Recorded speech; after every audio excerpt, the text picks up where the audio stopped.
two things. I'd like to pick up, Valerie Hannon made a really important intervention where she referred to teachers.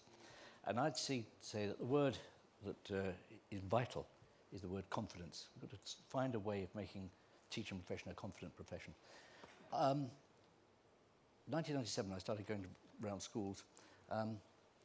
It was quite different and difficult, but I remember vividly, in about 1999, being at a primary school in London and seeing a teacher with a whiteboard, one of the very first teachers I'd seen working with a whiteboard.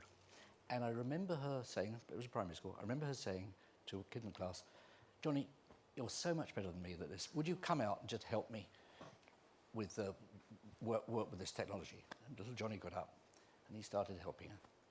And I looked at the rest of the class, and what happens was magic. The other kids suddenly seeing one of their own showing them how to do something. Every competitive instinct cut in, and it was magical. It was the confidence of that teacher to do it. At the time, that was relatively unusual. Today, I would say, in primary, that is relatively usual. Many, many, many primary school teachers have developed the confidence to do that. Unfortunately, that confidence has not yet translated itself into secondary. Why? Because primary school teachers teach children, secondary school teachers teach subjects. And it's a lot more difficult, and in a sense dangerous, to allow a kid into your subject. And that's a problem we've got to deal with, and Valerie's absolutely right. We've got to address the pedagogical challenges there. Very last thing I'd say, and I mean this from the bottom of my heart.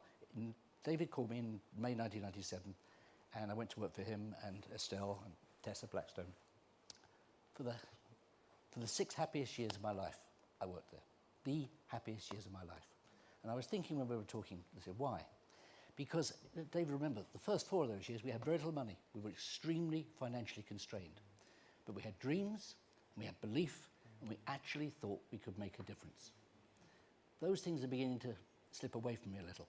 And somehow we've got to redevelop those dreams and that belief. And I'd leave you with one piece of advice. If you've got a moment, go onto a website or register on a website called TED, T-E-D, some of you will know it. Once a week, go onto TED and listen to a lecture. They're roughly 8 minutes long, that's all. That will give you the type of belief in the future and the belief in the power of the web and the belief of the power in the web to change society that nothing else that I know of will quite generate.